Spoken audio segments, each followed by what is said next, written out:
The Sonoran sun, a brilliant, merciless orb, painted the Phoenix sky in hues of fire and gold. From the kitchen window of our Scottsdale home, I watched it set behind the silhouetted cacti, a ritual that usually filled me with a sense of peace. This evening it felt like a warning. The air conditioning hummed a steady, expensive tune, fighting a battle it was destined to lose against the 112-degree heat. Just like I had been fighting a silent, unknowing battle against the man sleeping beside me. My name is Maya Torres. My husband Ben was a successful commercial real estate agent, a man with a smile that could disarm a loan shark, and a charm that closed seven-figure deals. Our 4-year-old son Noah was the center of our universe, a bright, curious boy with his father's eyes and my stubborn streak. We lived in a beautiful Spanish-style home with a terracotta roof and a pool in the backyard, the very picture of the Arizona dream. But dreams, I was about to learn, can be mirages. The unease had started as a whisper, months ago. Ben became preoccupied, his phone permanently glued to his hand, set to silent. He started working from the home office late into the night, the blue glow of his monitors bleeding under the door. When I'd bring him a cup of coffee, he'd quickly minimize browser windows filled with complex, colorful charts. "Just market research, babe," he'd say, his smile not quite reaching his eyes. Then came the financial hiccups. A credit card was unexpectedly declined at the grocery store. A notice from the IRS about a missed quarterly tax payment. Ben, the family CFO, waved them away with smooth, plausible excuses. Fraud alert, they're issuing a new card. The accountant messed up the dates. It's all handled. I was a freelance graphic designer, immersed in the consuming world of preschool and client deadlines. I trusted him. We were a team. Or so I thought. The catalyst was a broken garbage disposal. The plumber, a grizzled man named Earl, handed me a bill for $400. "No problem," I said, reaching for my checkbook from our joint account. I logged in. Insufficient funds. A cold knot tightened in my stomach. There should have been over $15,000 in that account. I tried to view the transaction history. Error. Access restricted. The whisper of unease became a scream. I waited until Noah was down for his nap, and Ben was supposedly at a client lunch. His study, usually his sanctuary, felt like forbidden territory. His laptop was password protected, but I found what I was looking for in the back of his desk drawer, a crumpled notepad with a list of passwords, a relic from a more trusting time. My hands trembled as I typed the URL for our bank. I clicked on the joint savings account we'd labeled Noah's College, Our Kitchen, Reno. Balance, $68, $421.57. The number was a punch to the gut. It was all there. The $25,000 gift from my parents, our monthly contributions, the dividends. Relief washed over me for a single blissful second. He hadn't touched it. Then I noticed the account number was different. This wasn't the 529 college savings plan. This was a different, new account. I navigated to the actual 529 plan, my heart hammering against my ribs. Account status, closed.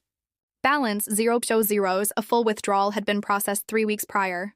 The world tilted. I stumbled to the kitchen sink, dry heaving. $68,000. Gone. Our son's future traded for what? I spent the next hour in a state of cold, clinical horror, digging through the digital ruins of our life. The joint checking account was drained. A second mortgage had been taken out on our house 2 months ago, a fact he had never mentioned. The payments were already delinquent. When Ben came home that evening, I was waiting for him in the living room. The printed account statement spread across the coffee table like a prosecutor's evidence. The 529 plan, Ben. My voice was eerily calm. Where is it? The color drained from his face. He looked from the papers to my face, and I saw the calculation in his eyes. The charming, deflective lie was right there, on the tip of his tongue. But he saw the absolute, unblinking certainty in my eyes, and the lie died. What came out was a choked confession.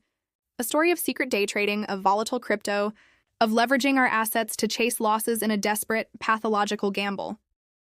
He'd been living a double life for over 2 years. A high-stakes fantasy where he was a Wall Street wolf, not a suburban real estate agent.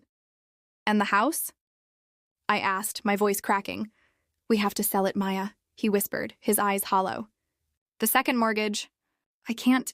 I moved out that night, taking Noah to my sister Elena's apartment. The next morning, I hired Linda Shapiro, a divorce attorney known for being a pit bull. She listened, took notes, and laid out the grim reality. "The 529 is your strongest card," she said. "It's a custodial account?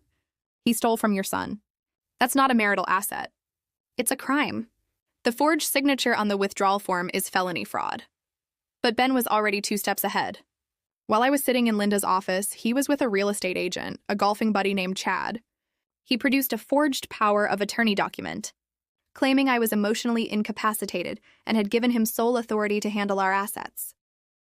3 days later, driving past our home to pick up more of Noah's clothes, I saw it. A bright, glossy for sale sign staked into our perfectly manicured lawn. I pulled over, my vision spotting. I marched up the path, my key held out like a weapon. It jammed in the lock. I jiggled it, shoved it, but it wouldn't turn. He had changed the locks. I was locked out. Of my home, my marriage, the life I had built.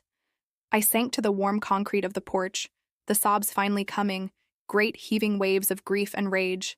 A neighbor pulled into her driveway, saw me, and quickly looked away. He had already started his smear campaign, I realized. He was telling people I had left him, that I was unstable. It was that moment on the porch, the humiliation burning hotter than the Arizona sun, that something in me snapped. The grief was still there, but it was now encased in a shell of pure, hardened resolve. I didn't just want a divorce. I wanted justice. I drove straight to the Scottsdale Police Department. I sat down with a detective, a weary-looking man named Miller, and presented my case not as a heartbroken wife, but as the mother of a robbed child. I showed him the 529 documents, the forged signature, the evidence of the secret second mortgage. "It's a civil matter, Mrs. Torres," he started.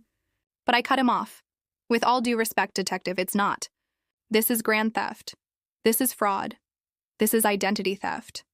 The victim is a 4-year-old boy. Here is the evidence." My calm, factual demeanor, backed by a folder of meticulously organized documents, got his attention. He opened a case. The legal machinery ground into motion. The restraining order came first, barring Ben from the house and from contacting me. The divorce papers followed. Then, the district attorney, armed with the evidence from the police investigation and the forensics from Ben's seized laptop, pressed charges. The discovery process was a fresh hell. We learned the depth of his addiction. He hadn't just lost our money. He was over $250,000 in debt to high-interest online lenders. The client lunches were him sitting in his car, watching stock tickers. The market research was a devastating gambling spiral. Facing 5 felony counts and the prospect of years in prison, the charming facade finally crumbled completely. His lawyer approached us with a plea deal. The courtroom was quiet, the air thick with anticipation. Ben stood before the judge, a shrunken version of the man I had married. He pleaded guilty to 1 count of felony fraud for the 529 plan. The judge, a stern woman with no tolerance for financial crimes against family, was scathing. She sentenced him to 5 years of probation, mandated gambling addiction therapy, and most importantly, issued a full restitution order. He was legally compelled to sign over his entire 401k and his share of the equity in the house to me. Every single asset he had was used to replenish Noah's college fund and pay off the fraudulent second mortgage. The for sale sign was removed. The locks were changed again. This time, the keys were mine and mine alone. It's been a year now. The divorce is final. The house is quiet, but the silence is no longer oppressive. It's peaceful. It's safe. Noah, now 5, asks about his dad sometimes. I tell him age-appropriate truths, focusing on the fact that he is loved and safe. The $68,000 is back in his 529, growing again. The dream is still alive. I look out at the desert landscape, which is no longer a mirage, but a place of stark, resilient beauty. The path here was through fire, but it led me to a strength I never knew I possessed. Ben didn't just steal my money. He shattered my reality. But in picking up the pieces, I built a new one, stronger and entirely my own. I learned that the most dangerous predators don't always lurk in shadows. Sometimes they share your bed. And I learned that a mother's love for her child is a force more powerful than any betrayal. I fought the man I loved, I faced him in court, and I won back my son's future.